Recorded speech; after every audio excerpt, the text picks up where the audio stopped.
পুঁতি গুনারে কইলাম আরে পুঁতি ওরা ঘাস কাটা নিয়ে হ্যাঁ আমার কি হে বসা আসছে এনে ঘাস কাটা আমার বাসানা যান আটতে গেলে 3 বার করে উষ্টা খাই এই গরু কড়া আজকের গরু হ্যাঁ দাদার আমলের গরু আর একটু হইলে তাওর আমলের গরু হয়ে যেত একদম ভালো দাদা আমলের বই পাইলাম। আরে দাদা কি অবস্থা, কেমন আছেন? শরীরে ভালো আছেন নি? এরা নাতিনি আরে দাদা অবস্থা বেশি ভালো না দাদা, শরীরটা বেশি ভালো না। তা আপনি ঘাস কাটতে আছেন এ বয়সে, তা আপনার পুঁতি কোথায়? কি করমু অনেক পুঁতি তো আইলো না, এলাকা আমার এই ঘাস কটা কাটতে হইব, তুমি তো জানোই আমার এই দাদার আমলের 70টা গরু দিয়ে গেছিল আমারে, ঠিক আছে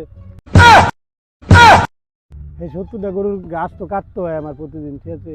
সময় তো পুঁতি আহে সময় তো আহে না, পোলাটা তো হয়ে গেল কি করবো আমি আছি। আচ্ছা দাদা, তোমরা তো মনে করো যে অনেক বয়স্ক লোক, তোমাকে তো মনে করো এই আগের আমলের মনে করো যে অনেক ইতিহাস আছিল, তো দাদা আমাকে একটু ইতিহাস শুনাও। আরে মিয়া তোমরা আবার একটা অবলায় একটা ঝামেলা বাজাই দিলা, আবার আবার ইতিহাস হতে চাও, তোমরা নাতি মানুষ না করলেও তোমাকে মনটা বেজার রয়ে যাব, তাও একটা ইতিহাস কই তাহলে হনো দাদা, একটা কথা কই গপ্প তো কমু। একদিন তোমার দাদার যে বাপ হেয়ার আমি আলতোইয়া বেলা 12টা মনে বাজে, তখন তো গড়ি মরি কিছু আসল না, আমরা তো সূর্য দেখা টাইম করে দিতাম যে বাজে কত, পরে কই কি গোসল করতে যাই, গরু দুটা নিয়ে গেলাম, যে গরু দুটা উঠে বাইন দা লাভ দিছি, ওই যে এনে দেখো না এই যে আমাদের শানুর ডঙ্কুর, শানু তো এই যে হেদিন করে পোলা, ঠিক আছে ওই শানুর শানুর ডঙ্কুরে তোমার দাদার বাহে আর আমি জাপ দিছি, এক জাপে পানি সব হুকনা উঠে, ঠিক আছে ওটা মাছ করে দেখি কি লাফালাফি করতেছে ডঙ্কুরের ভিতরে, কি করবো হিসাব হিসাব পাই না, হেই বড় বালতি নিয়েছি, বালতি আইন না কত হইব মনে হয় 50 লাখ বালতি দুজনে মিললে হেডম করে পানি দিলাম, মাছ করে মরে যাব। আরে মাছে কয় কি কাজে আমার একটা নিয়ে যা, মাথা নষ্ট, পরে কি করবো কত হইব 24-25 মন নালা একটা রুই মাছ কান্দ করে আমার দাদা বাহে আর আমি নিয়ে এলাম, বুঝছো কি কমু তোমাকে কও।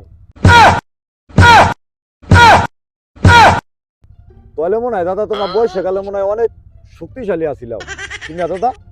হ্যাঁ রে দাদা, আবার শক্তির কথা কও, তোমার শক্তির কথা কইয়া আমার একটা কথা মনে পড়ে গেল গা, তো হলো একটা কথা, এই যে আমাকে স্কুল মাঠ চেনো না, এই যে স্কুল মাঠ হেগাল তো এই যে স্কুল মাঠে ইয়া ছিল না গাছ, গাছ আসলে বলছি হল, ঠিক আছে এই হাতের মধ্যে আমরা নাগাইছি, তা আমাকে মাস্টার একদিন খেলা থাকলো, খেলা থাকলো মতো খেলতে গেলাম, বাচ্চা তো মা তো ভাত রাইন দেয়া খাওয়াই দিল, 4 কেজি চালের ভাত একলাই খেয়ে নিলাম, ঠিক আছে 5টা ইলিশ মাছ রাইন দিল, এখন ইলিশ মাছ অ্যাভেলেবল পাওয়া যায় ঘাটে পথে, এই পায়ে বাড়ি খায় গাঙে গেলে, পরে খেলতে নামলাম, 2 জন মানুষ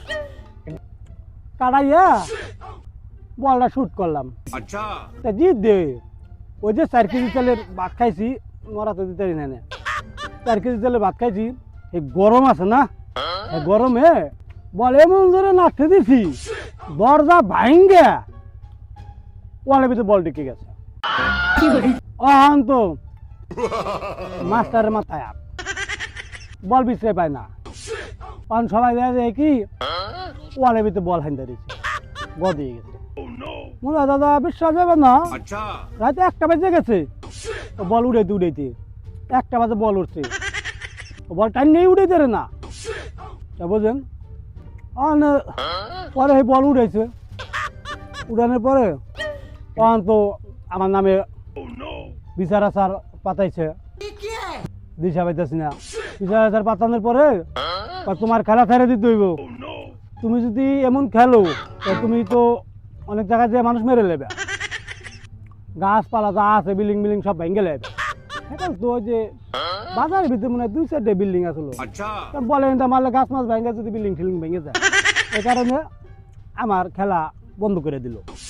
কি কম কম তোমার দাদার বাহে আরেকটা কাজ কই তোমার দাদার বাহে একদিন বাজার থেকে আহাদ আছি ওখানে একটা ট্রলার ফিরে দিছে দাদা আনছে দাদা খালি করে হোটেল ট্রলারটা বাইন্দাছে রাখছে কাঙ্গের আমাকে কাঙ্গের কিনারে অনেক বৃষ্টি নামছে বাজার ভিজা যাবো শরীর ভিজা যাবো এই গা নতুন শার্ট পরছে ভিজা যাবো দেখা আমার কয় কি দাঁত এক কাম কর আয় যাই এই উত্তরের ট্রলারটা ধরে উঁচা করে মাথায় নিয়ে হাতি হিসাবে ব্যবহার করতে করতে আয় বললাম আইয়া তুইয়া মার করলাম কি গেঞ্জি মেঞ্জি গুলা করলাম কি সোবাটা দেও মা করলো কি সোবা নিবি এই সুতাটা বানাইছিলাম পাটের সুতাটা বানাইছিল সাবান তো একাল নাই কে মায়া থানি হরকাদা উঠাই দিল হাতে এসেছে টুপরে করে নিয়ে গেলাম গা যাইয়া তোমার দাদার বাহায় আর আমি হরকা দাদা এই লোক দিয়ে এলাম আর গাঙে গোসল করে এলাম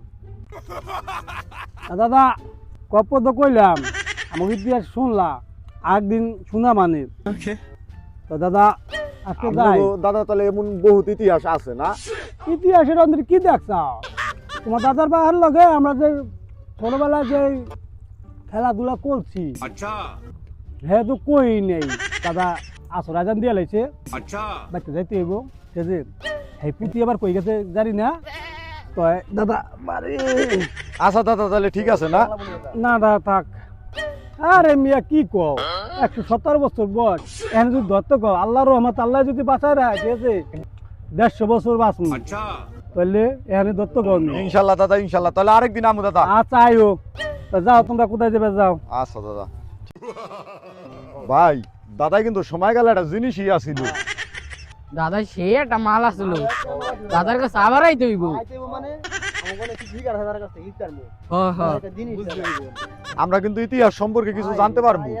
দাদা অনেক জ্ঞানী ঢুকেই নাই